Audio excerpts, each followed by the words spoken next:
ñu ngi leen nuyu di leen jaajëfal si teewlu bi seen émission face to face dellu si ñu am mbégte dalalaat ci bile émission njiital bloc des centristes Gaïndé BCG du monsieur Jean-Paul Diaz nga xam ne kenn dootu ko présenté ci mim réew ndax jaar-jaaram plusieurs fois ministre et j'en passe CV bi xajul ci émission bi donc mu defaraatal ñu mbégte nangu sunu invitation monsieur Diaz ginnaaw bañ la jaajëfalee ñu bàyyi la nga nuyu ak Sénégalais yi lay seetaan. mais surtout maa ngi lay remercier ci invitation bi. de toute façon yow munoo invité kenn ba mu koy décliner en tout cas man bokkuma ci. lu du yëfi métti parce que xam naa ne tey moom dig ma sonal. lu yëfi métti du ma ko décliner et puis yow suma jigéen nga suma yàgg nañu. waaw trop. on a vécu des choses particulières. c'est vrai. donc qui font yu renforcer kóllëre gi. dëgg la donc man boo ma invité plaisir lay doon maa ngi nuyu téléspectateurs yëpp. ak auditeurs yi ñiy déglu ci rajo yi. et en espérant qu'à la fin de l'émission bon. du ñu regretter toog ba seetaan affaire bi. yow kenn du regretter sa jotaay ndaxte c'est empreint de sagesse et de beaucoup de sincérité et de lucidité. Merci. Donc monsieur Diaz ñu dugg rek ci actualité bi dooree ko ak émission bi mu nekk li nga xam ne bëgg naa si am sa xalaat sa jàngat noo dundee coowal Petro-Tim bi. coowu Petro-Tim bi vraiment yëngal na ma. bu ma buggee wax dëgg yëngal na ma. naam xamoon nañu yu bare déggoon nañu yu bare xamoon nañu mais ni mu explosé bi yoon je crois que jéggi na dayo ndax lan non jéggi na dayo parce que d'abord montant yi ñu ciy wax yenn yi pas yëpp du montant yëpp ñoo ma jaaxal mais am na montant yoo xamee man jaaxal na ma comme mais par exemple bu ñu nee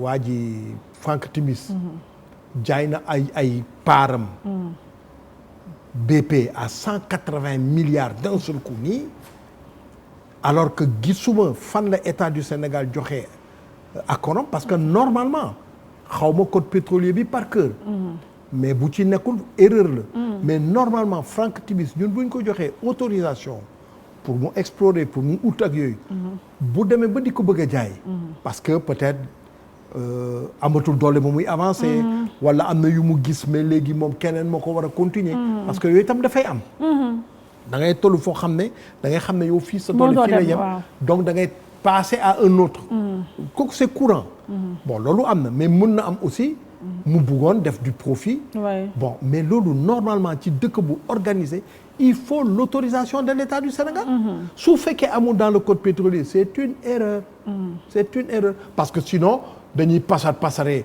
suñu alal ñun un jour on se retrouve avec des gens qui sont propriétaires de nos ressources def ñooñu peut-être ay gangsters lañu wala yu mel noonu donc normalement loolu war na am bon mais loolu bi mu amee 180 milliards boobu man d'abord jaaxal na ma ensuite bu ñu nekk xawma dëgg la du dëgg que sur 40 ans il doit bénéficier de versements yoo xam ne toll na 10 milliards de dollars muy 6 000 milliards de CFA environ mais loolu dafa dépasser tous les chiffres que nit mun a comprendre c'est la folie voilà. Je sais que milieu la boo xamee bari na xaalis milieu corruptogène la aussi mais nag am na yeneen milieu boo xam ne y a de la consultance y a de l'intermédiation on gagne de l'argent dégg nga mais pas yu tollu nii. quand même c'est un peu dingue quand même comme donc ce qui fait que foofu moom je suis troublé. d'accord bala ñoo gën a xuusandi procureur de la République sëñ Bassirou Guèye nga xam ne moom tam temps yi passé dafa doon nelaw ba mu yeewoo gis dégg nga na mu yeewaale conférence de presse am boobu nga xam ne ñi ko rafetlu ci mim réew bariwul ñu bari nañ jàpp ne procureur bu partisan la yow ban xalaat nga ci am. man procureur bi nekk procureur de la République bi franchement mënuma ay apprécier ay démarches am bon mënuma apprécier ay démarches am non d'abord dama am vécu ak moom moi dans ma famille dama am vécu ak moom voilà dafa am yoo xam ne quand même nit du ko mun a fàtte de cette façon mais bref je pense que tey rôle am mun na jéem a ut ay information mun na ko ut parce que en fait moom il ne s'est pas autosaisi ku wax loolu waxoo dëgg il ne s'est pas autosaisi dañ ko saisi moom dañ ko sant waaw da ko defal dañ ko commandé pour mu appel à def ko témoin bon non mais appel à témoin boobu d'accord uma ci parce que ça ressemble à de la délation j'aurais préféré moom par les services de police et cetera mu dem ba mu fexe ba xam ne di war na xam dara di war xam et cetera mu woo leen laaj leen xool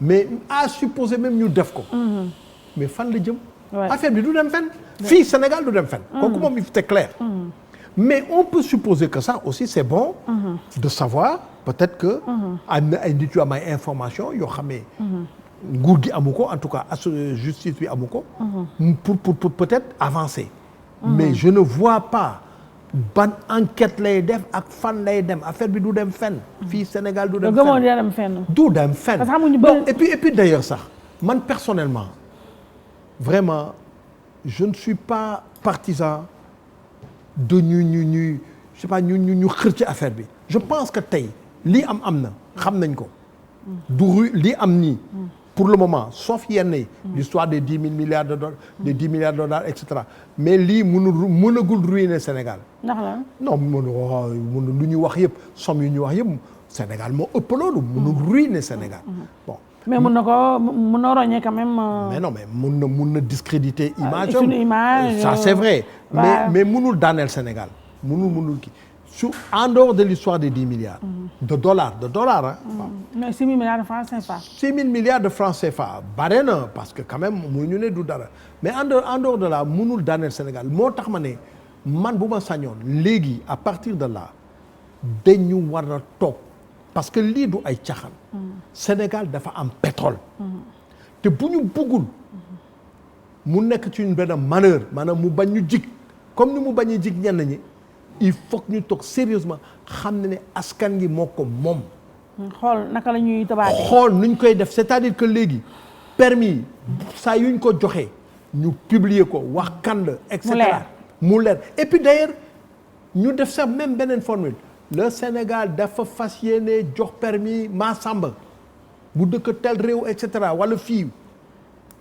comme ni ñuy defee appel d'offres rek ñu xool dafa mel ni par exemple bu nit ñi di marié dañuy def ce qu'on appelle des publications de ban diw ak diw fas ñu marié ku ci xam dara na ko wax en tout cas mairie ku ci xam dara na ko wax vous avez je sais pas 14 jours fàtte naa ñaata temps la dégg nga noonu la ñu war a def transparence bi foofu la war a commencer parce que c'est très sérieux lii nu tubaab di wax à quelque chose malheur est bon léeg-léeg nattu baax na parce que daf lay yee pour nga xamaat pour nga xam nit ñi pour nga defaraat xam sa toogaay man je pense que loolu moo ëpp importance que le procureur appelle tel pour man loolu ay naxaate la vraiment diversion la diversion la waaw bu ñu ko wax bëri na mais Jean-Paul Diaz ñu mel ne Sénégal booba ba coow lu jógee ba léegi yaa ngi dégg ñi ŋàññ président Macky Sall bëri na ñu naan mënuñu comprendre naka la mën a signer décret d'approbation boo xam ne nii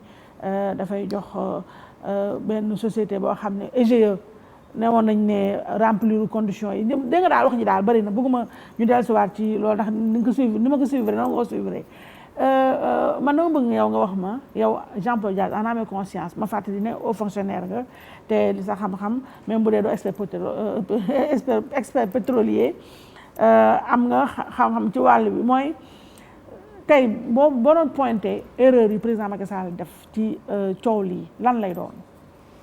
non mënuma ne erreur la def ci coow lii. parce que coow li bi muy jug du moom moo ko yëkkati. mais mooy li ma wax sànq. mais su fekkoonte ne ban étape la defee erreur ban étape une chose est claire. il est établi que ay documents ñëw nañu ci moom. pour lui indiquer qu'il fallait pas signer parce que j'ai cru comprendre que bi mu eggee au pouvoir dafa amoon ay décret ak ay documents yoo xam ne dafa ne IG seetal ma leen na ngeen ma ko gëstul etc. Je pense que loolu amoon na. waaw loolu mais après dégg nga lu ma. non man loolu gëm naa ne amoon na. parce que aussi. mais jaaxaloo le fait que mu ni jotu rapport bi 7 ans après dama moo ko commandé xam nga loolu tam c'est un peu léger. nee nga fonctionnaire là nee nga fonctionnaire là. liggéey naa présidence. et je crois que ci man il est difficilement compréhensible que ñu commandé benn enquête. ak surtout président à l'IGE et que enquête googu bañ a mës a ñëw. ça dana ma jaaxal trop. mun na nekk nag mais dana ma jaaxal trop. tu vois mais de toute façon comme ni ma ko waxee. li am importance bu fekkoon ne defoon nañu li ma wax sànq par exemple ñu ne ñu ngi fas yéene ratifier en tout cas confirmer tel décret pour def telle chose. les gens ont 1 mois pour réagir mais bu boobaa ñëpp dina xam fan bi truand la wala du truand lii la wala du lii. mais choqué wala président Macky Sall ni mu signalé rapidement tout en sachant ak réserve yi nga xam ne yëpp xamoon na ko ci mu signalé comme ça ni à l'aveuglette. signalé non mënu ma ne à l'aveuglette parce que on ma donné yi. xaw ma nan mais gisoo ne c'est un peu léger de sa part gisoo ko. non je ne le dis mooy lu ma la wax ci njëlbeen je ne peux pas le dire comme ça parce que xaw ma ci ban contexte la. récemment. signé on lui a fait signer benn mesure de grâce en faveur de quelqu'un. fekk waa ji j'avais pas toutes les informations. est-ce que tamit président de la République bu taxaw. non mais Jean-Paul Dias président de la République ñu fal ko dafa ne kii dëgg-dëgg dafa nekk nit ku mat koo xam ne xam na li muy def te signature man mi nga xam ne du ma dara sax sama signature du ma ko signé noonu lu ñu ma jox ci bala ma kaa signé naa ko jël sama temps lire ko ba xam lan la mais ku doon ne président de la République ak toutes les responsabilités moom toutes les charges qui sont les siennes mu war a toog ne non yëgu lu ñu ne nii man yëguma ko j'ai pas eu les informations loolu tamit wax dëgg yàlla xaw ma yëpp sénégalais yi la wala yabaale boppam la. non ay surtout il faut être sérieux bu fekkente ne yaa ngi signé ay mesures de grâce. en principe. ay nit yu bare la. mënuloo leen xam ñooñu. yooyu c'est préparé par les lieux de détention d'abord. les responsables des lieux de détention. ensuite day yéeg dem ministère.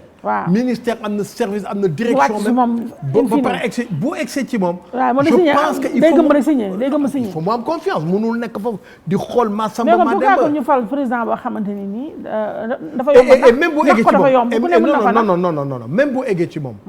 ay service am na ay conseillers. am na ay gens dans son cabinet.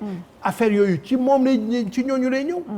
ay secrétaire général du gouvernement. ay directeur de cabinet ay ñooñu dañu war a aussi vérifier. au moment où on lui donne à signer franchement ci benn nit parce que kenn waxul ci 1000 personnes xaw ma ñaata centaines de personnes ci kenn la ñu wax. kooku je peux le comprendre mais dans le décret de pour revenir ci sujet bi le décret de Petro-Tim su fekkente ne y a eu des informations qu'il a eu yu ñëw ci moom en lui disant mën nga signer man je pense que mën na signer mais ceci dit s'il est établi qu'il avait commandé une mission à l'inspection générale d'État dafa waroon xaar ba disi ba kii bi ñëw. waaw moom laa moo tax ma ne foofu léger mais quand même monsieur Diaz il faut ma rassurer waare Sénégalais yi ñu seetaan quand même doo fi nekk défendre président Macky Sall comme ça di nga wax de manière objective bien que je sais que. non je te dis parce que ñun ñëpp signé nañu ay yëf. yoo xamee peut-être par exemple man je me souviens très bien à l'époque comme on dit que j'étais bref directeur de l'IPRES. Une des raisons qui ont fait que j'ai pas accepté yenn situation yi c'est que danga naan ñëw le matin ñu indi le listing boo xam ne wóoru la ne sax ci sa informatique bi la génn. ñu ne la oui mais bi ñu doon fay waa Ross Béthio dañu am ñu fàtte et cetera léegi da nga war a signer benn chèque de 20 millions. après nga def lan yow. Ah mais les premiers temps j'ai signé. Mais j'ai signé parce que je leur faisais confiance. Tu avais li ma defoon sax balaa maa signé dama doon taxawal comptable bi parce que chèque bi dañ koy remplir. du man maa ko doon remplir. comptable bi remplir chèque bi day taxaw. ki yore informatique bi day taxaw. ma signé mais dama la bëgg a won ne que mën nga signer des choses yoo xam ne. mais xam nga yow sax yow. non mais j'ai fait confiance à ces gens-là. parce que yow directeur nga. mais kii président de la République c'est quand même la plus charge. c'est tout comme mais c'est encore plus compréhensible parce que nee naa la dafay jaar. ci ay dans des directions au ministère c'est un maillon de la chaîne. dans des directions du ministère de la justice ñëw chez lui jaar ci ay conseillers jaar ci ay patrons. ba terminé ci moom egg bu ci moom mais quand même.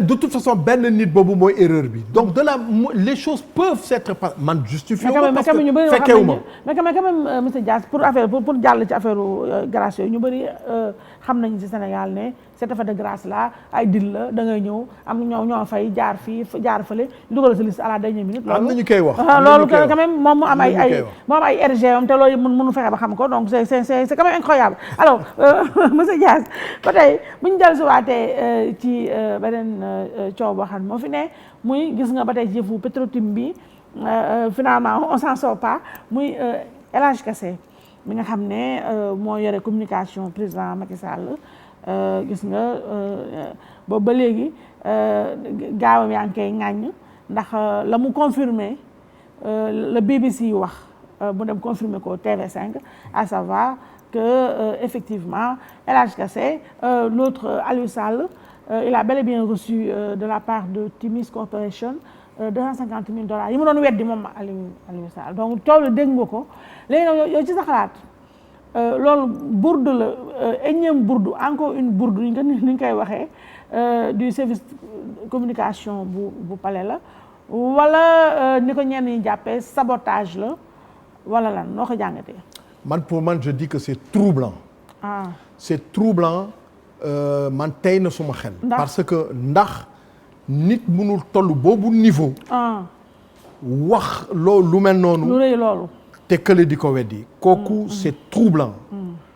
on me toutes les données en main, on me toutes les cartes en main. mënuma justifier. mais je dis pour le moins. c'est troublant. mënoon na nekk erreur. mu dellu si ne erreur la. mais waxul ne erreur la dellu siwul ne erreur la c'est quand même troublant. donc quelque part am na loo xam ne xëy na fu ñu nekk lu ñu waxul nous qui sommes am na lu ñu waxul nous qui sommes là. am na loo xam ne maîtriser guñu ko. ceci dit pour ce qui concerne Aliou Sall personnellement man je voudrais dire que maa ngi koy masawu li ka arrivé nii. parce que man xam naa fu mu ma teg. man itam moom war na xam fu ma ko teg. maa ngi koy masawu parce que coow li ci moom nii. loolu nit du ko mun a supporter. et yéenewuma ko aussi fitna. ci liñ ko tuumaal nii am na yoo xam ne ça peut s'expliquer. waaw contrairement à ce qu'on croit 14 millions par mois pendant 5 ans ça peut s'expliquer. am na milieu yu mel noonu. mun nga liggéeyal chef d'État mu lay fay par exemple peut-être du tollu 14 millions. mais mun na tollu ay 9 millions 10 millions par mois mun na am. kooku ça existe. sans compter que le milieu du pétrole est un milieu très riche. donc kooku c'est pas quelque chose de tout à fait anormal non.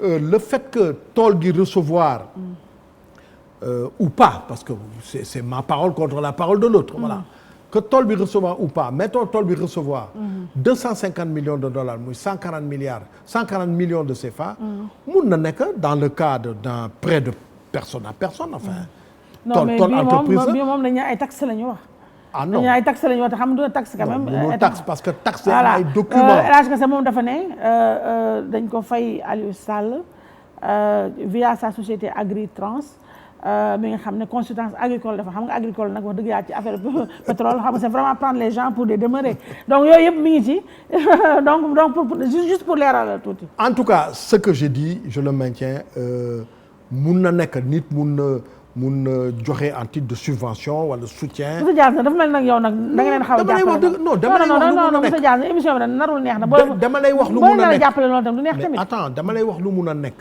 léegi malgré tout dama lay wax lu mun a nekk.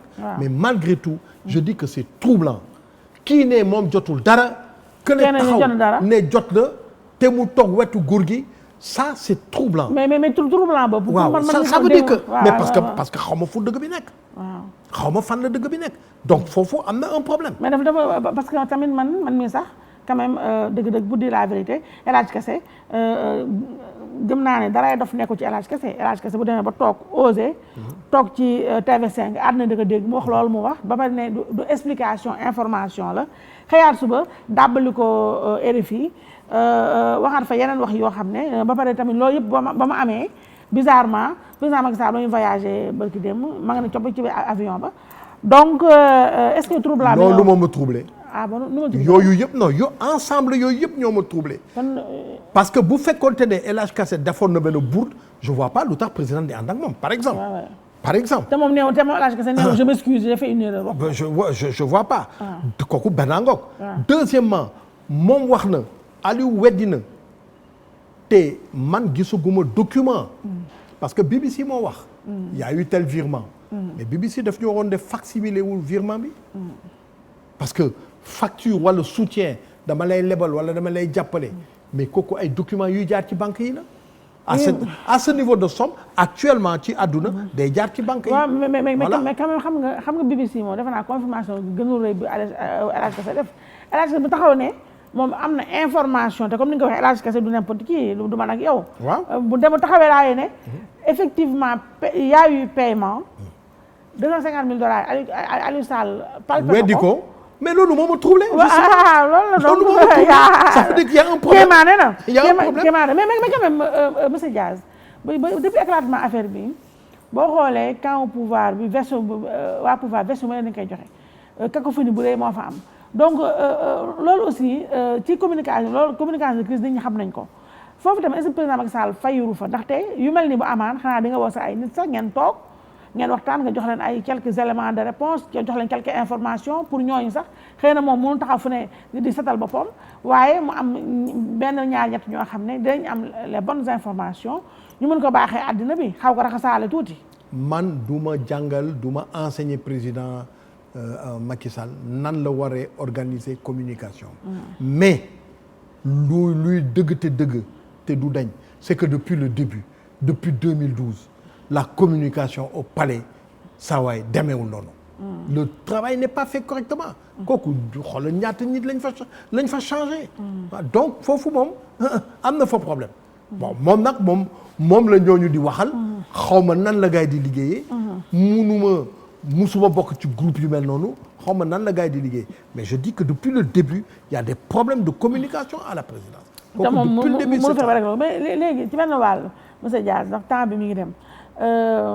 Karim Wade lañ fa tuddee woon le super ministre tout puissant ministre du ciel et de la terre Aliou Sall ñëw presque mais la même chose la si koo xam ne président Macky Sall xam na li tax sénégalais yi suuroon Ablaye Wade ba daaneel ko moom ba mu ñëwee li mu njëkk a wax mooy bu dee moom donc Aliou Sall dina xaar nomination ba fande mu ñëw damay rakk ji jox ko presque lépp Aliou Sall presque vice-président la lu leen la ko jox donc yow loolu tamit choqué wu la.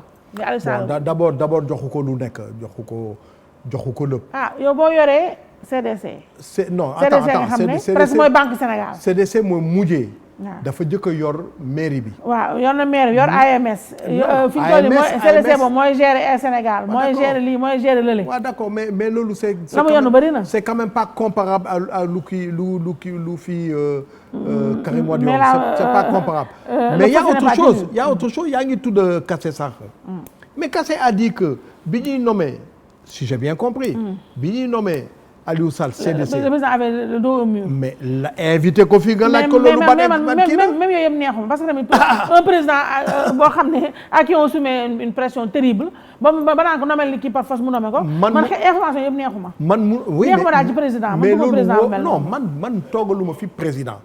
moom mi nga xamee dafa nekk wetam. moo wax loolu en plus mais yow loolu choqué la ci président boo xam ne.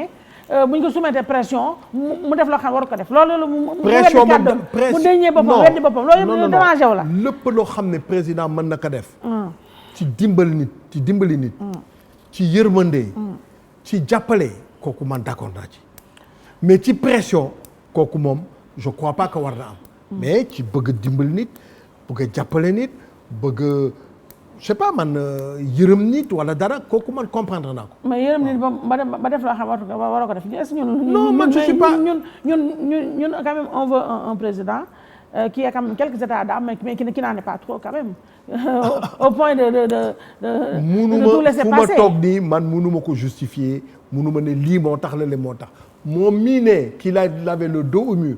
mais woo leen ko fii mu ne leen. dinañ ko woo de quelle façon ban dos au mur la. d'accord léegi parce que dos au mur mun na tekki lu bare mun na nekk chantage mën na nekk.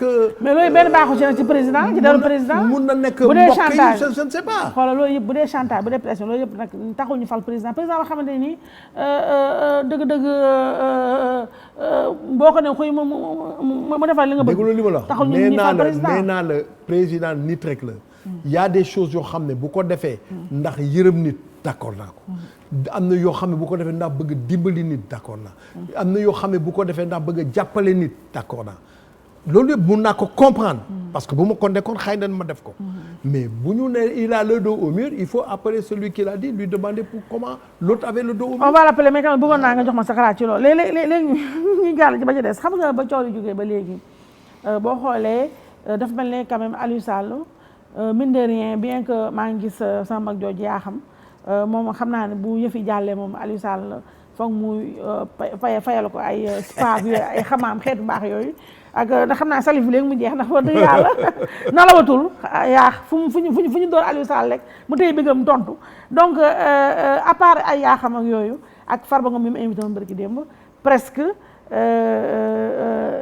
ñëpp a lâché Aliou Sall bu jëm loolu moom c'est la vérité Aliou Sall moom bërëbu bànqaas yu mu la nga am waa APR gëlëm nañu ña ngay nelaw koo ci woo mu ne fi ñu toll kenn déwtu sa téléphone xam moo tax sax comme ñàkk naa pexe yow sa nekk bokk APR ma ne sama papa nga su ma la waxee xanaa. mais dawuma di nga ma yërëm ñëw waaw non yow kay yërmande sa nga doxale fa ñuy opération sauvetage nga ma defaral nii ndaxte bu doo yow boo ñëwul woon émission du am ndax ñun ñëpp daw nañu te nag koo ci woo mu la tefesu bu ñu xamee ne comme keroog toog naa fi ne koo woo mu bañ a jël léegi kenn jëlatu ma téléphone donc waaw faf kenn jëlatul mais waa APR yi waxkatu président Macky Sall yëpp nopp nañ ñoo Abdou Mbow mbawatul kële ñu tudd sama papa jooju Cissé Lo tiireetul sama mag jooju Mame Mbaye Niang xaru na donc Seydou Gueye moom nërmeelu na lu yàgg donc vraiment président Macky Sall amatul wax benn waxkat bu ko waxal alliés yi aussi waxatuñu à part yow moom yow xam naa mën nga yërëm moo tax nga ne xaaral ma ñëw sauver face to face moo tax nga ñëw je te remercie au passage donc monsieur Diaz lâchage boobu quand même nga xam ne président Macky Sall fii c'est un président quand même un peu esselé loolu yow noo ko jàngatee.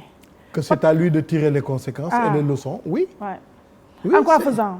non man du ma ko jàngal man laajuma. bu ma laajoon ma wax ko ton avis. non man bu ma laajoon ma wax ko je pense que les amis on les compte quand on a des moments un peu sombres. voilà maintenant li nga wax observation rek la. constat la. waaw léegi décision bi conséquence bi leçon bi moom moo ko war a tirer. moo ko war a tirer. ou alors y a autre chose mooy xam nga affaire bi situation bi dafa nekk dafa compliqué. muy yow muy man nous devons marcher sur des œufs. parce que yow gis naa ne yow moom yaa ngi dox. mais non mais parce que xamuloo. ni ngay doxee j'ai pas tous les tenants et tous les aboutissants. moo tax bëgg a dugg ci erreur. lu tax nga bëgg ma dugg ci erreur du ma dugg ci erreur. lu ma wax par exemple ci Aliou Sall kooku suma relation man ak moom la. en tant que nit ak nit. waaw daf ma teg nijaay ma féetale ko. jarbaat mais en parenthèse si loolu. nee nga Aliou Sall dafa teg nijaay gis naa ne yaa ngi gérer loolu.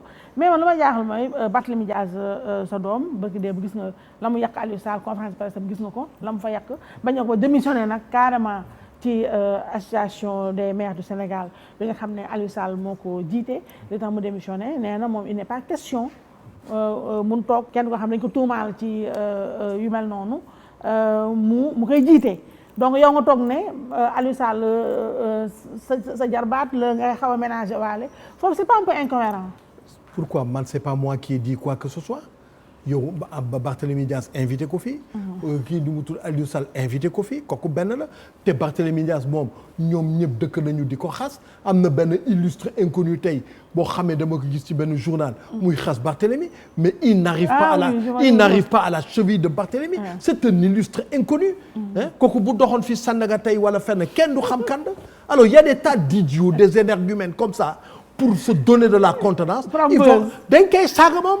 waaw man daal tant que saaga ñu bàyyam ak ndeyam. le reste c'est pas mon problème na gars yi saagante fële man su ma mais man li ma la bëgg a laaj mooy. ku saaga bàyyam nag ma saaga la. ku saaga waaye yow ma ne. ku saaga bàyyi Barthélémy Diaz ku saaga bàyyam ma saaga sa bàyyi. ku saaga ndeyam ma saaga sa ndey. waaw am na ñu ko fi jéemoon réglé naa leen mais moom ku bëgg a daka saaga mais yow saaga ko tollul ni moom. tollul ni na nga toll ni moom. Toi tu es un illustre inconnu, un énergumène, tu es nobody in this country, tu n'es personne. Tu l'insultes, tu es qui? Tu es personne. Alors. léegi moom ak kii la moom ak Aliou man xam naa ne soro ils sont pas loin les uns des autres ci ay xaritoo ak ci. maintenant politique moo indi yenn yi. parce que xam nga papa ma laaj loolu. politique moo indi yenn yi en fait moi ma question était. il y a pas de haine entre eux je ne le crois pas. entre Aliou et Barthélémy je ne crois pas. mais même papa tu vois moi ma question était Barthélémy c'est vrai yéen ñaar da ngeen bokk leen kii politique. Barthélémy moom mi ngi xalab kii te yow kële kooku sa jarbaat la. moom ma ko woon. lu ma woon moo tax. mais après moom du la mere moom Aliou du ne man naka la moom. mais de xaar ngeen defee Barthélémy il a 14 ans. Barthélémy passé na 40 ans. Barthélémy am na doom bu nekk université. mais du xale. man mënu ma téye di ko naan tous les matins fait ci fait ça. quand même soyons sérieux. dama ko jur rek mais moom mu ma ko. je l'ai déjà dit je le répète. mais quand même papa des fois amul ñoo xam ne dañ lay par exemple les sorties de Barthélémy surtout yow yaa ngi du camp du pouvoir les sorties de Barthélémy contre le pouvoir des fois doo la créer ay problème ci pouvoir est-ce que taxul ba Macky Sall sax joxu la li mu la war a jox. kooku affaire am la. Macky Sall day y a une chose. parce que moom ma ko wax moo tax ma koy wax. nee na ma moom Macky Sall. Ablaye Wade lui a dit un jour. Jean-Paul Dias ne m'a jamais demandé de poste. Ablaye Wade musuma ko laaj poste. wax ko sax moi je suis un haut fonctionnaire. Ouais. je suis un produit de la fonction publique du Sénégal et j'en suis fier.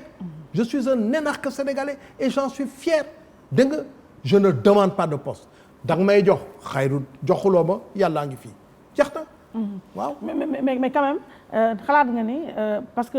maintenant boo ma joxul poste à cause de mon fils tu peux continuer à ne pas me donner de poste parce que mon fils je ne le renierai pas. Voilà ça c'est très clair. Voilà. donc parce que am na ñoo xam ne certainement dañ ne ils peuvent pas comprendre que. ñooñu fumiste la ñu mooy ñooñu dem di feesal nopp jàmbur. waaw. nee naa la man am na yoo xam ne bu ma nekkoon président de la République kenn du ma ko def loo. comme lan non mooy lu ma wax. kenn du ma xam nga on t'a parlé de dos au mur mooy influence yooyu mooy lu ma lay wax. man kenn du ma def loolu c'est tout. il faut faire la part des choses il faut savoir faire la part des choses waaw. parce que man bi nga may woo pour ma ànd ak yow waxuloo ma pour ma dem tàggu suma doom wala. néew ma la xaaral ma dem tàggu suma doom. kon nag tu ne peux pas parce que tu as des. supposons des problèmes avec lui nga ma koy xoolee wala nga ma koy kii. mais papa xam nga ne am na ñu la koy xoolee ci biir si biir kanam. mais ñooñu man ñooñu bu ñu taxawoon fii naan dañu bëgg a nekk président Sénégal du ma leen jàppale parce que amuñu niveau. amuñu taxawaay pour nekk président Sénégal. Macky Sall moo ma ñaan pour ma jàppale ko waaw léegi li ci des moom. mais xalaatoon xëy na dafa ne xaaral moo papa ji xëy na su ma woowee papa ji sama wet doom ji. papa dina mën wax doom ñu ne ko bàyyi dama sànni xeer xalaatoo loolu tamit. mais man du ma déglu lu ma la wax. man mes relations avec Macky Sall ce sont mes relations avec Macky Sall. et je veux que lui il ait des relations avec moi waaw. Barthélémy bi nga gis nii. tu vas dire oui je suis toujours dans le sentimentalisme. relation yu Barthélémy amoon ak Macky Sall ce sont des amis comme ça relation yu ñu amoon Macky Sall amu ko woon ak man. Macky ak Barthélémy. oui. c'est des amis. des amis. bi mu génnee ci pouvoir bi ba dem këram nii mais le nombre de fois bu Barthélémy dem këram man j'ai été chez Macky Sall bi 2012 ñëwee élection ak yooyu nit ñi ñoo jaar seen diggante ñëw di fees nopp Macky Sall. jaxase ko ak c'est tout voilà. mais yow mais woo Macky Sall Barthélémy ni muy jaabandi prison yooyu comme ça di koy sonal. en tout cas man lu ma gëm mooy bu fekkee droit la ñu taxawal benn problème duñ ko am. léegi nag bu fekkee leneen la kooku c'est autre chose mais droit jàng naa ci tuuti. te ñi koy toppatoo ñi koy défendre ñoo mag ci ëpp compétence. waaw bu dee droit rek kooku moom amuñu. parce que man papa dama ne quand même être le père de Barthélémy Dias te yow Barth benn ngeen yow Barth c'est yow en plus jeune rek. donc nga nekk mais personne ne peut imaginer. que lii di arrivé nii man neex na ma. wala supporté naa ko. mooy comme ni def baax. neexuma.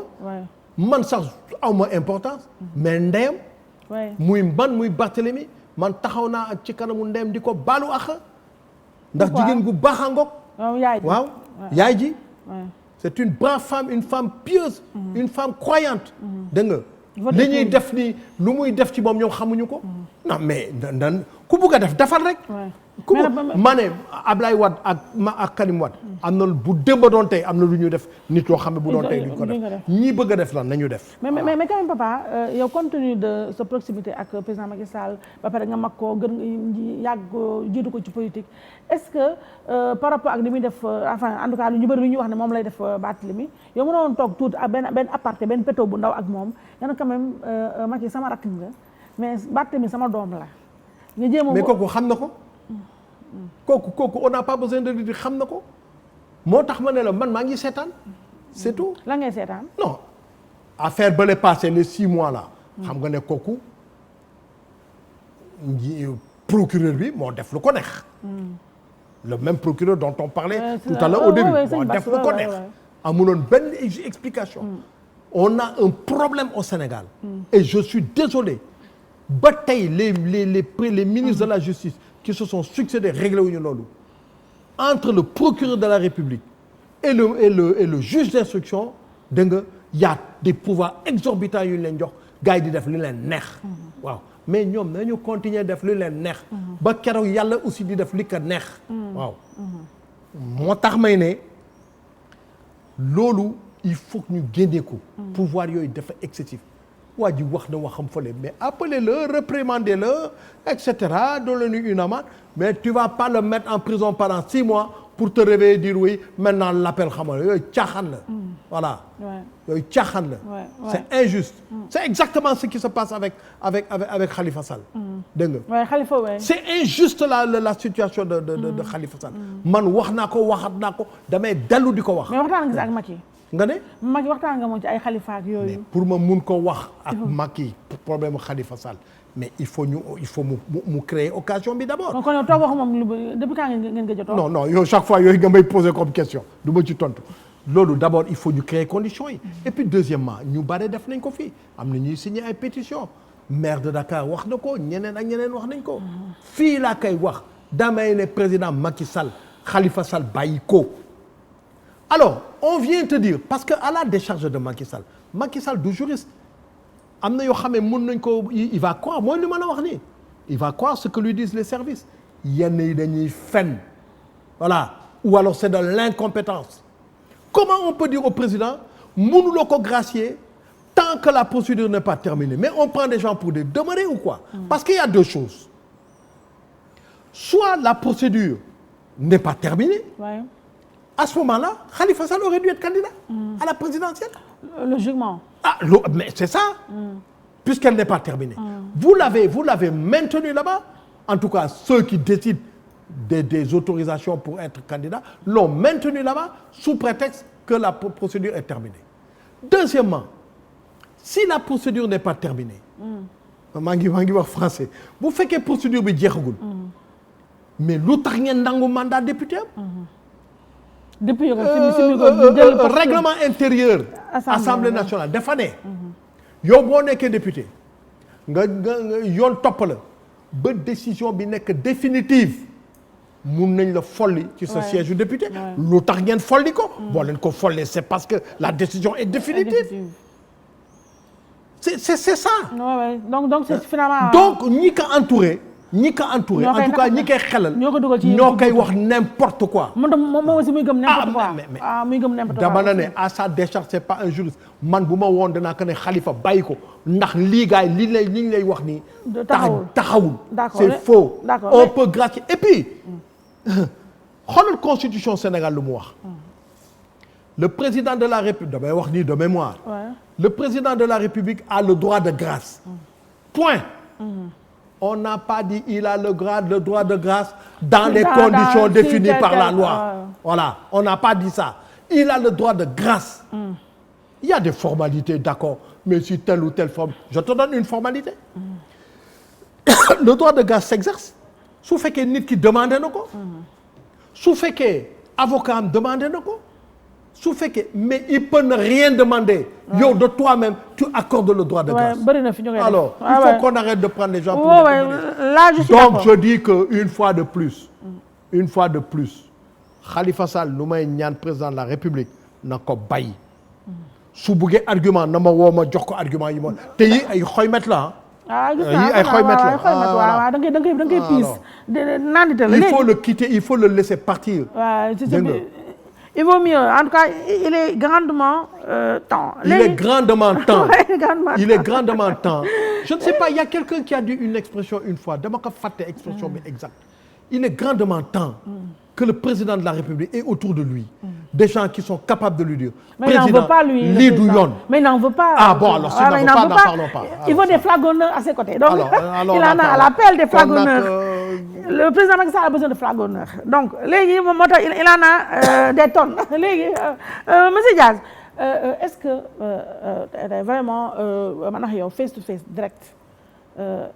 kontaan nga ci sa compagnonnage ak président Macky Sall. non nee naa la chaque fois tu me poses la question. waaw chaque fois la répétition est pédagogique ma rek jox non loolu mënul intéresser Sénégalais yi kooku c'est personnel man ak moom. d'accord mënul kon intéresser Sénégal nañu wax li intéresser Sénégal par exemple il faut que Sénégal xam lan mooy pétrole bi di ñëw.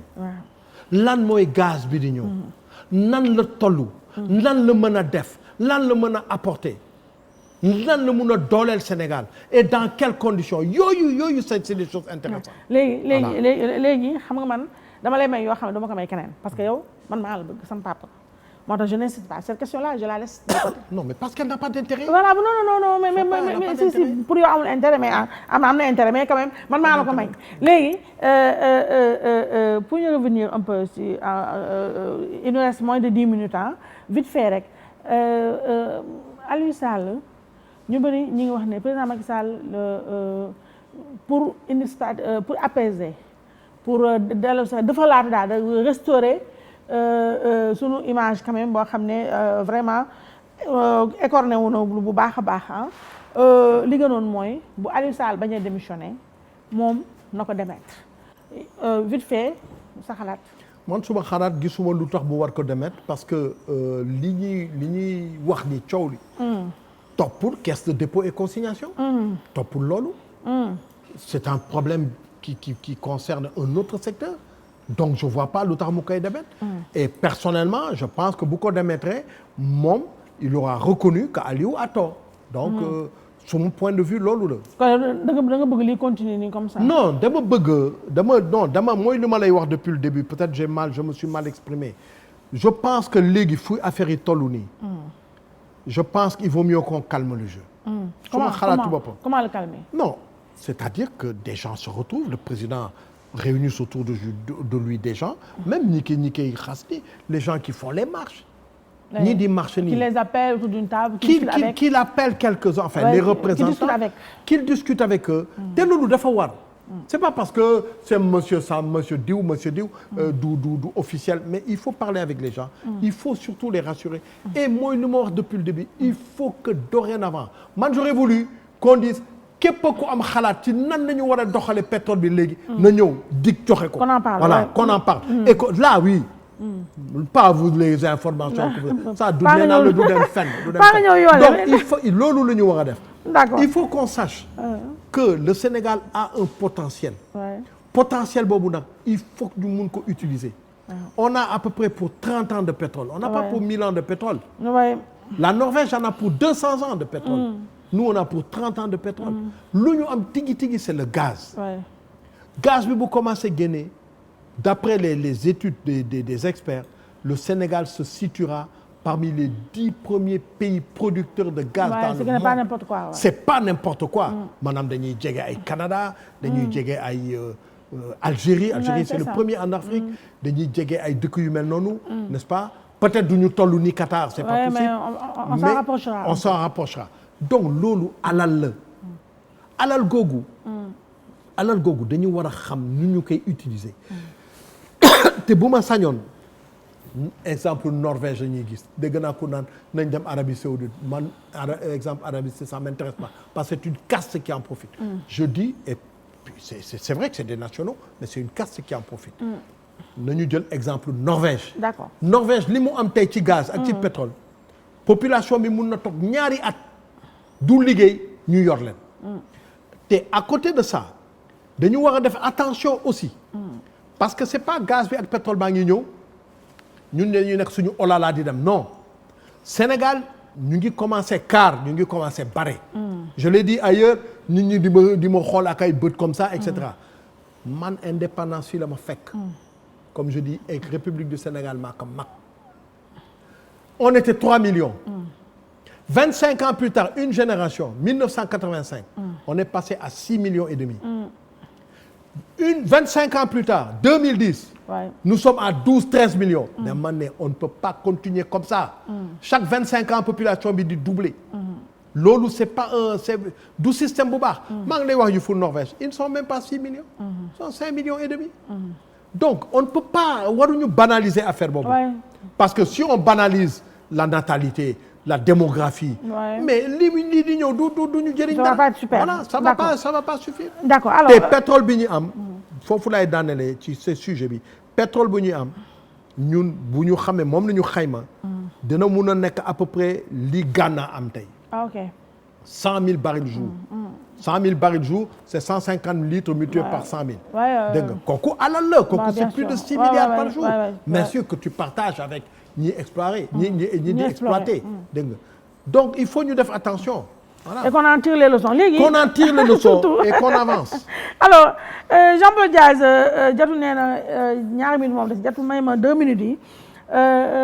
avant cette affaire de Aliou Sall et de reportage de la BBC on était bien parti en tout cas opposition ak pouvoir ci dialogue national même si bu doon am na ay quelques récalcitrants yoo xam ne malheureusement avenir bi en tout cas leur a donné raison mooy ñoom Abdou Mbaye ak ñoom Sonko yooyu mais quand même opposition en tout cas ci grande majorité damoon nañu wuyu ji loolu nga xam ne mooy dialogue bi donc mu mel ne nag depuis affaire Aliou Sall bi ça traîne un peu la patte xam nga donc ci sa xalaat yan gage le président mën a Macky Sall mën a joxe pour mën a ramener quand même toutes ces personnes là vraiment à de meilleurs sentiments. libérer Khalifa Sall.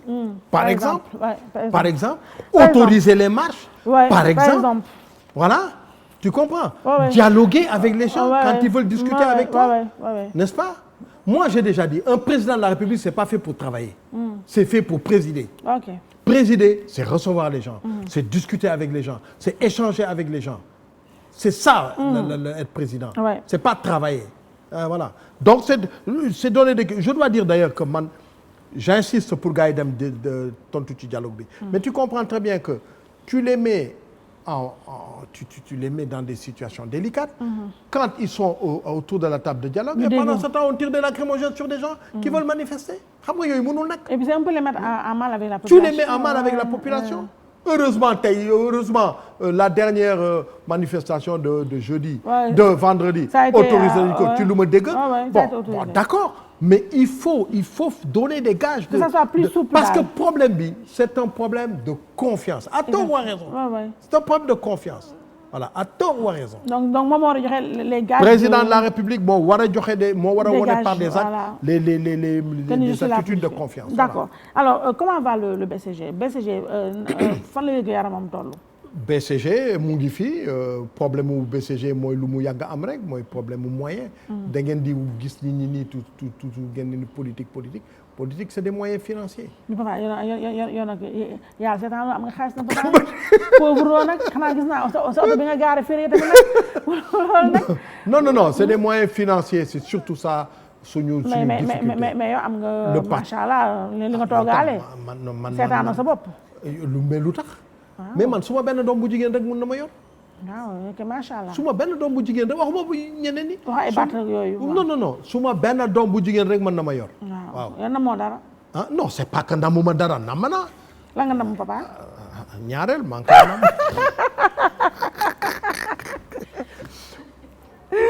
poche bi moo 10 secondes rek. oui c'est ça oui. non honnêtement du yëfu loolu yàlla suturaan na ma bon je vois pas lu tax may kii li ci des maa ngi ci sumay difficulté comme ñëpp mais yaa ngi gérer maa ngi gérer c'est toi qui as trouvé l'expression maa ngi gérer c'est pas toujours évident mais maa ngi gérer yaa ngi gérer mais maintenant maa ngi tabax suma kër depuis 2 ans j'arrive pas à finir mais mine de rien j'habite presque à côté je sais que yaa ngi tabax mais tu as vu comme c'est difficile mais j'ai vu ça mais maa ngi xoox c'est ça duma la weer fii ci plateau kenn du weer sa papa mais c'est difficile oui mais quand même bu ma yoroon quelques gouttes quelques barils de pétrole donc quelques gouttes day nañu quelques barils kon foofu teg naa vitre yi alors maintenant le BCG ñi ngi wax mais d'abord yow ñi ngi junj aéroport pour ñu reporter les locales et tout ça pour ou contre. Man personnellement je suis pour le report. Pourquoi? Pour des raisons objectives. Qui sont? Parce que je te donne quelques-unes.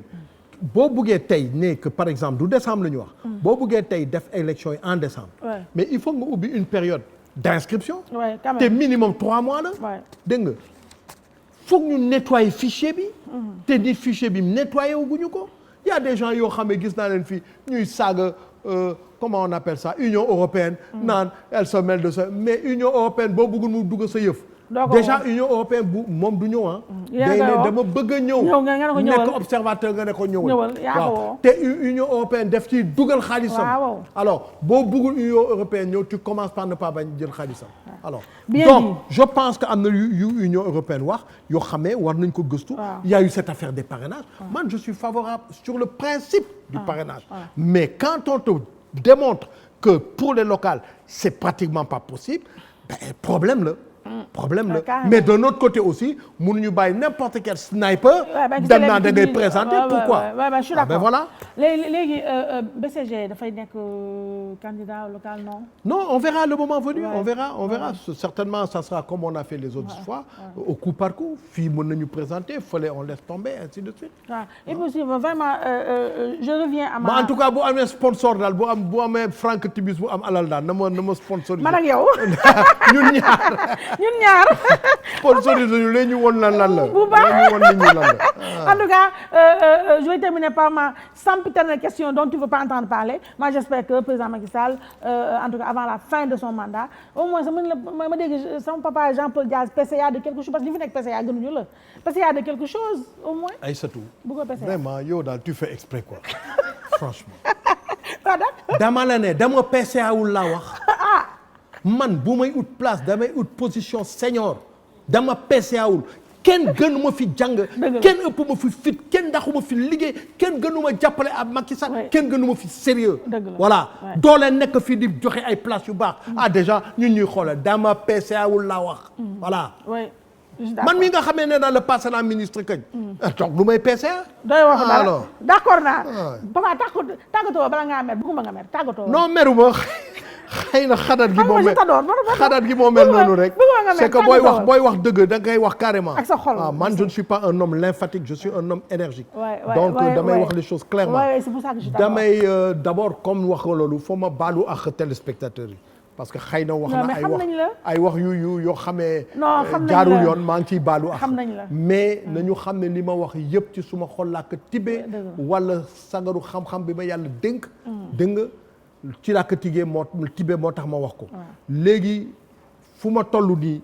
su ma âge bu ma toll nii bugguma lu dul Sénégal dox ci yoon. jàmm nekk fii. ñii ñu war a nekk fii di toppatoo lu ñu war a toppatoo ko. ñii war a opposé wu. mais ñun ñëpp ñu xamee lu ñu moom lu ñu bokk. ñu xam ne ensemble nañ ko moomee mooy Sénégal. en tout cas. te yow di la gërëm di la sant ak sa technicien yi. ak sa ñi lay jàppale ci liggéey. non man maa la gërëm parce que vraiment tey sauvé nga sama émission vraiment comme yow yaay sama góor gi ci ruq bi dama denc ci ruq bi laa la denc xam ne en cas de wu yaayu su ma naree tóol rek su ma la woowee rek ngeen ma non je viens ma fille donc moo tax je suis contente de t'avoir et puis voilà donc yàlla na sa jaamu yàgg. Amin. Jean-Paul Diaz la woon njiital BCG donc ñu amoon mbégte encore une fois dalalaat ko ci biir émission bi gis nga voilà voilà donc xam nga dëgg boo koy wax ak lu fees si xol rek dafay génn donc loolu moo tax et puis yow kenn merew la ndaxte xam nañ ne li ngay wax dëgg la ndax sa xol nga ko tibbee. Et donc en tout cas bul changer ba dara changer nag et puis c'est trop tard pour nga changer. c'est trop tard alhamdulilah. donc c'est si fees la woon may gërëm bu baax ñi ma ci àndal donc léegi nag moom benn partenaire kese laay wax muy Mado. donc léegi damaa dëxëñ samay affaire tënk ko tuuti Mado daal moo fi ne moo nekk fii lii perruque bi des fois ma def tuuti infidélité xam nga ne damay bañ nag Mado suba nga ne ma yaa fi waxoon bon de temps en temps je vais te faire de petites infidélités mais yow yaay sama partenaire stratégique donc Mado la Glam Style by Mado ci perruque bi Mado nga ma fàtte wax lii nu mu tudd perruque la daal en tout cas qu'elle a bien machiné donc def si ay bagages sama ak yooyu Mado la Glam Style by Mado Moussa Sy nga dugal numéro téléphone bi fii en face Camp Leclerc bëgg naa yëf yi gën a jolli sama rakk ji damaa bëgg balaa déwén mu tabax étage ci salon bi donc make-up bi aussi moom la ak lan voilà Jatu Ndiaye dafa am ko taxawee koo xam ne mu may xaw a perturbé tuuti donc du ma la tudd Jatu laay tudd ak Moussa Ndoye ca régie ba maa aussi dafa tardé Moussa Ndoye moo fa nekk maa aussi dafa absenté tardewul dafa absenté donc Moussa Ndoye moo fa ne mais sama nekk si Moussa Ndoye laa gis Maawo dafa absenté c'est ça il faut le dire dafa absenté donc Jatu Ndiaye moo fi nekkoon daal technicien yi daal Jatu Ndiaye la Moussa Ndoye Giz Ouzin ak kan Jatu toog Mamadou Dia tamit jaaroon na fi au passage dem Moussa Sène mooy tëj jëf ya face to face daal del sa incha allah beneen dimanche ku mu tudd rek bokkoo ci à bientôt. Merci.